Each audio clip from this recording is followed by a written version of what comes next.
Okie dokie.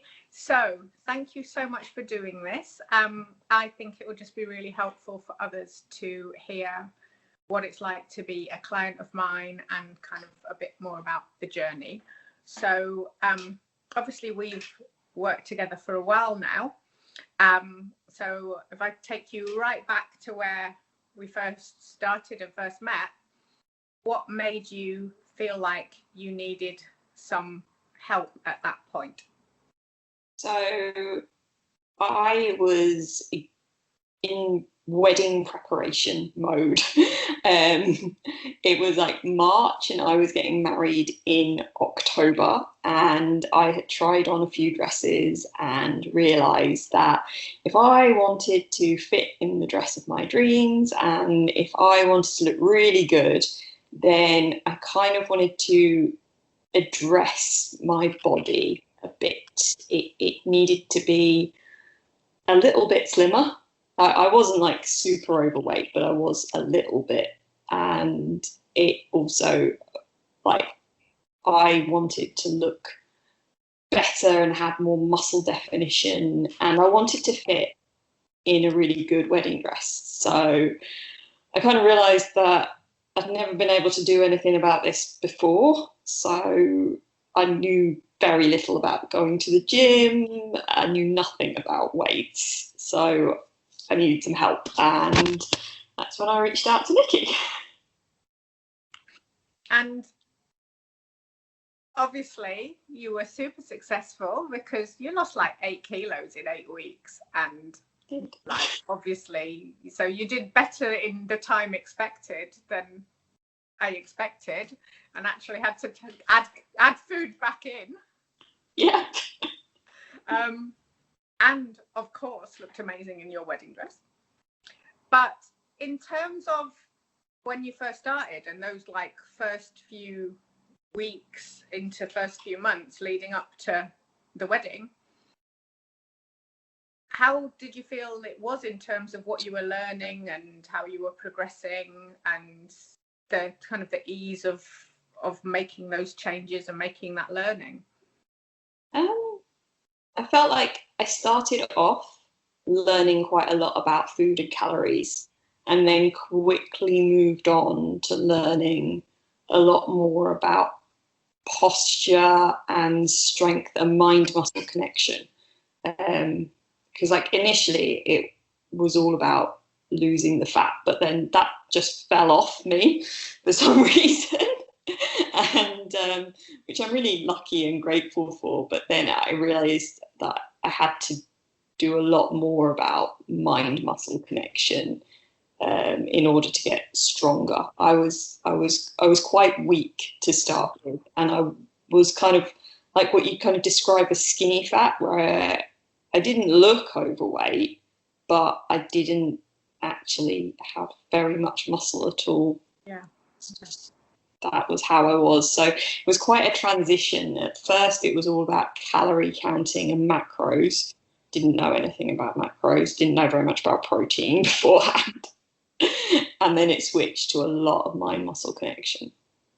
Because I can remember, like, quite early on, you were like, wow, I've totally realized if I eat different things for breakfast, I don't need to snack. And I can remember you went on holiday and you had to go back to having quite carby breakfasts. And then when you came back and you told me that you felt completely different about what you were eating and how you could feel it working differently in your body and understanding what worked for you and what didn't. And yeah, I discovered the order I ate food in was important to me when I was trying to maintain a calorie deficit. As I've moved on to maintenance, it's less important. But when I was trying to avoid those like hunger pangs that just lead to snacking and falling off the rails, actually the order I ate food in and spacing it out accurately was what helped me. Yeah. And protein for breakfast, apparently. Yeah. Scrambled eggs away. Yeah, totally. Really does make a difference, really does. Yeah. And I feel like for you, now you are someone who truly has mastered the skill of maintenance, because obviously your wedding was in October 2019. Yeah. And now we're in whatever month it is, I've no idea, in 2021. June 2021. And basically, since that point, you've maintained the fat loss and been building muscle tone. So you really are a great example of someone who has mastered the art of maintenance. And I don't know if you feel like it's been hard to do that, or what's your experience of it been?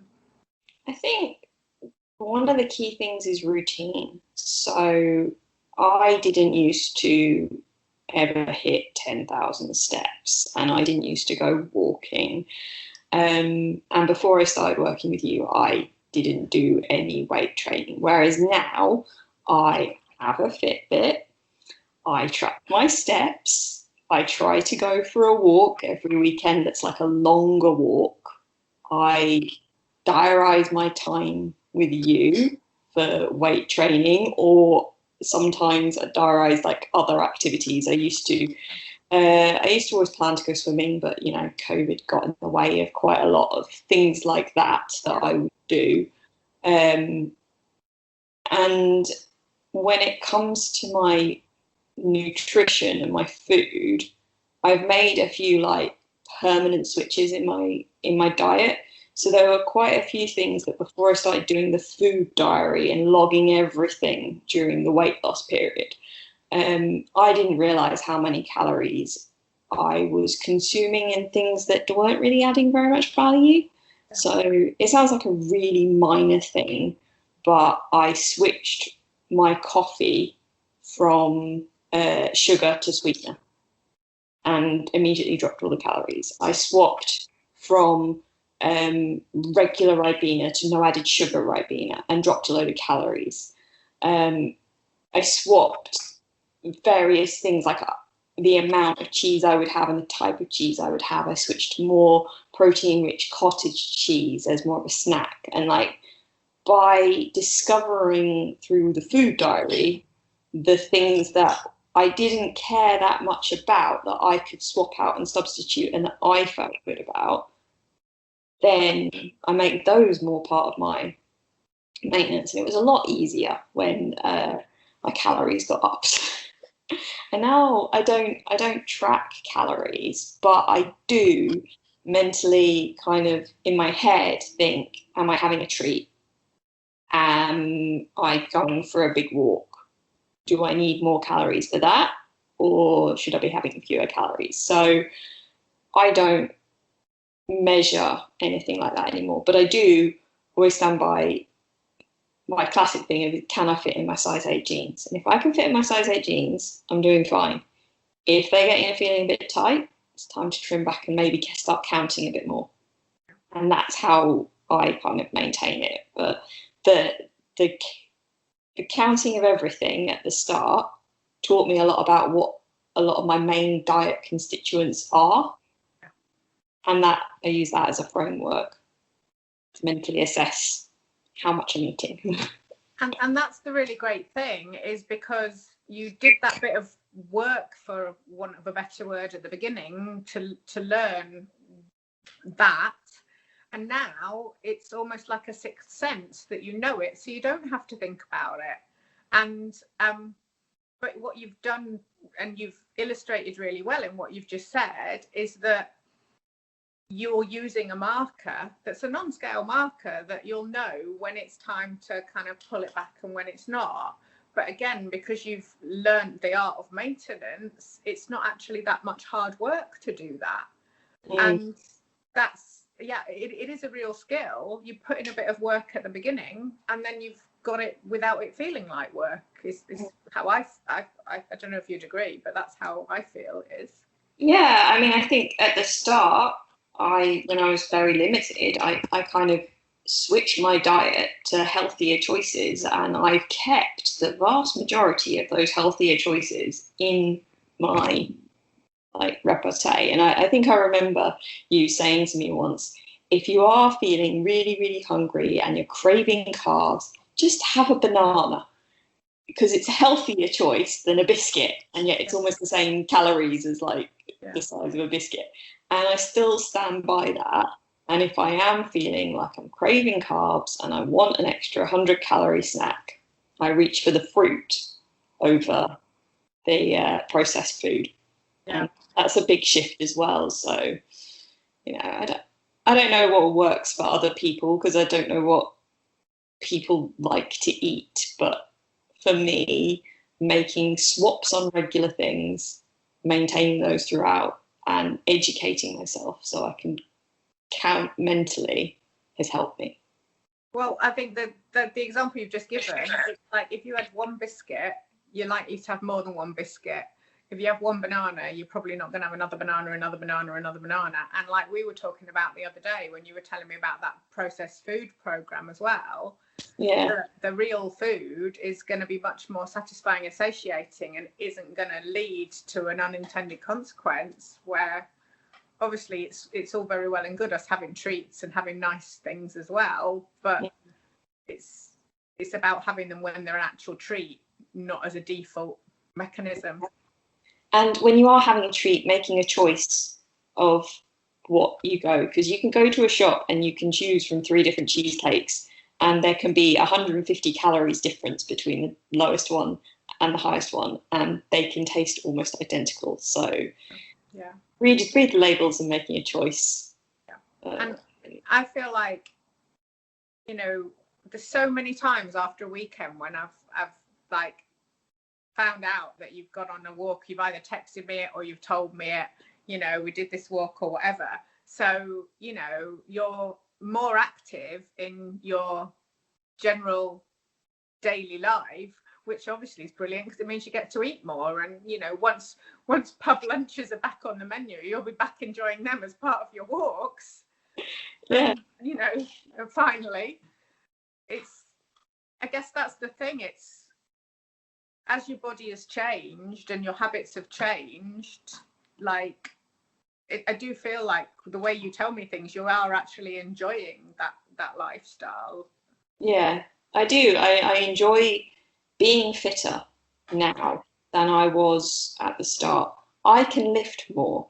I have more stamina. I can walk further distances, and I generally feel a bit better in myself. Yeah. And I think that's the thing. It's like obviously we want to have toned muscles and strength for our physical health, but it does mean that we can participate more in things. And obviously as we're getting older as women, it's even more important, to have that bone and muscle strength to protect us as we get older. And I do think that I've had other clients say that it does transfer over into your mindset. And obviously you've got a responsible, demanding job. And I don't know if you feel like the training has helped you cope with any of the stresses, or, has carried over in any ways. I think one thing it really helps me with is setting boundaries. Like I used to often work late, and now because on the days when I'm training, I have something in the diary I need to get home for, or in the before times I needed to get to the gym for. It would force me to set a limit on my work a couple of days a week, which helps with my stress management. It helps me set that work boundary, and especially then when you think about working from home, which I do sometimes as well, it helps me set that boundary and this is time for exercise. It's time for me. It's not, time for the company I work for. I think that helped, and I think the training also helped me quite a lot with my posture. So I can have quite a lot of time at my desk in my role. I also have time out and about, but it helped me realise I needed to have things like a standing desk and to move about, and in certain meetings to stand and to reset my posture and my desk chair a bit more. So that's something which has helped me, because it's helped me recognize. And the other thing is small exercises and stretches. You taught me so much about if something hurts, which stretch to do. And like, I can do those, several of them at work, several of them just at home, just to help me reset. So I think that element of it is helpful as well. And I think that's the thing, that it's so easy when you just work to fall into the trap of going, oh, this is a bit niggly, and not doing anything about it till it breaks. But you're really good now, because we've worked in for you to do that as like prehab to make sure that that doesn't happen. And obviously it means that you're going to be able to lift stronger because you're in the right posture and you've done that prehab work. And like, you know, the value of that. And it's so easy for people to neglect that side, but it is everything. It does all add up, doesn't it? Yeah, it is just helping that mindset of, I need to actually devote time and energy to my body. Yeah. And that in itself helps me with everything else I've got. Definitely. And what do you think would have happened if we hadn't have started on this journey way back in 2019? I think I might have tried some kind of faddy diet that probably would have lost me some weight that I'd have put back on again. I don't think I would have gained the muscle and strength that I have gained. And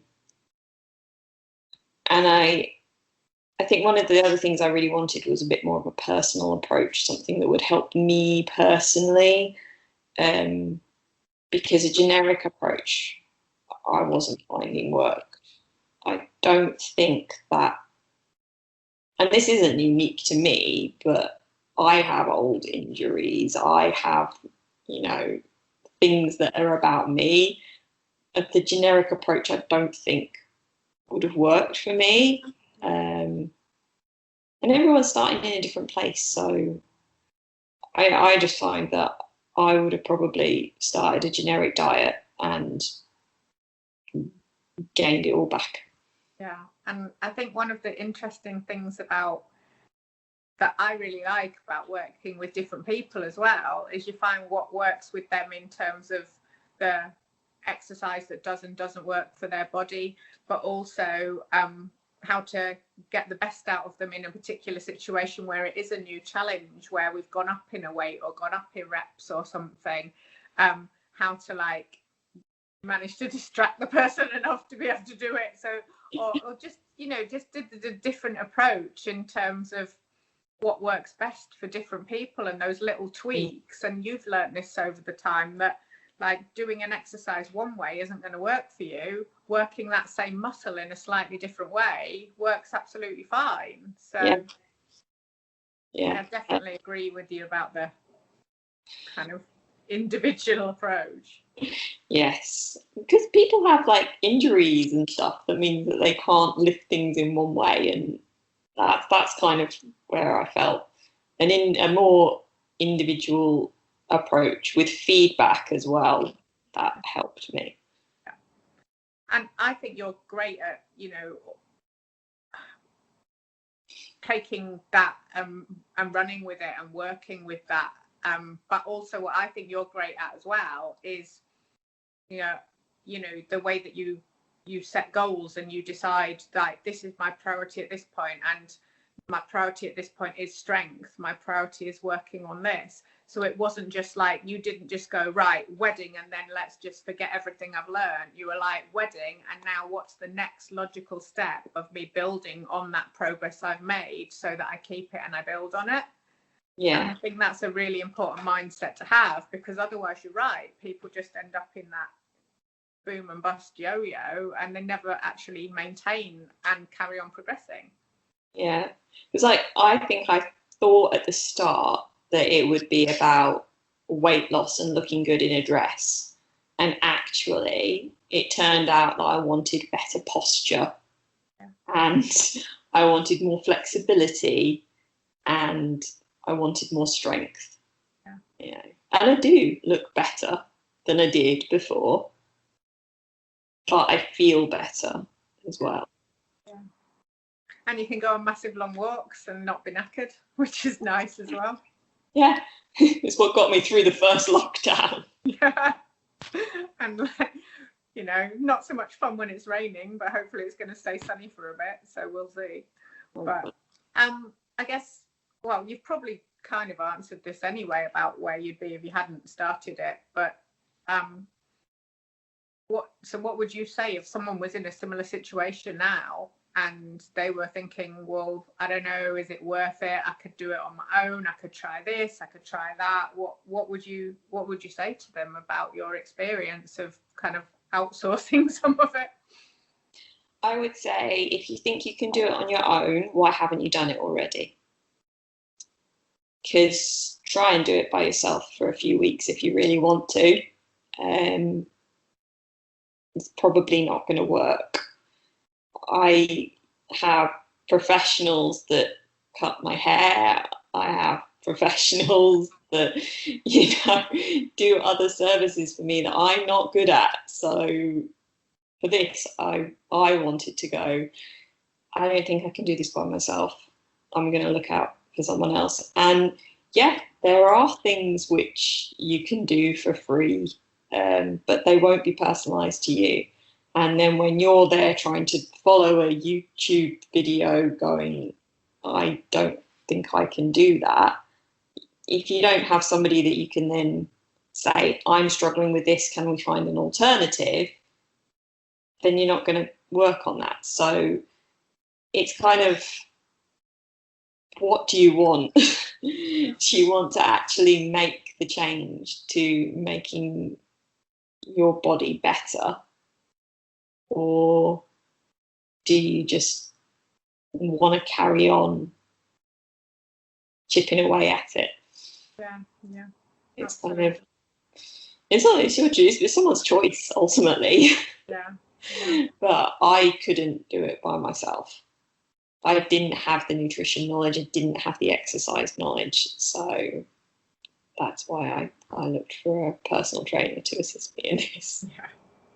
And that's the thing, you've got enough things to think about and learn and, you know, everything at work, and then your headspace in your leisure time. You don't want to have to be teaching yourself stuff. You want to be able to like have someone go, right, you tell me this and I don't have to think about this, so I can think about the fun stuff instead.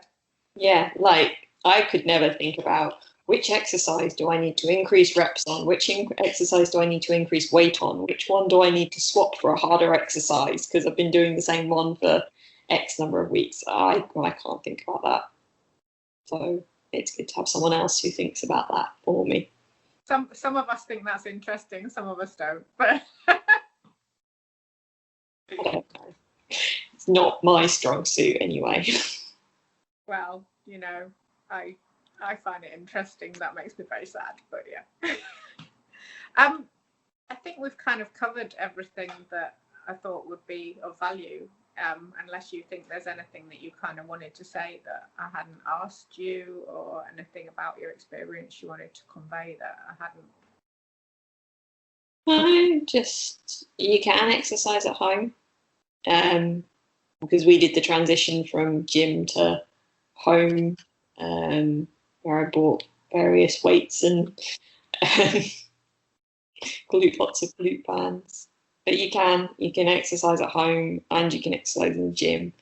You can make shifts. You just have to make it a priority in your life. Yeah. And yeah, I think that's the thing. It's, if people really want to achieve something, then they can make it a priority, and you can find ways, even with limited equipment, limited time, limited resources. I mean, hell, we saw that in lockdown 1, didn't we? We were still working, we were stuck at home, and still did it. So yeah, cool. Right, thank you so much. I'm going to press stop on the recording now when I can remember how to do it. Yeah, I can remember how to do it. Right, I'm going to press stop.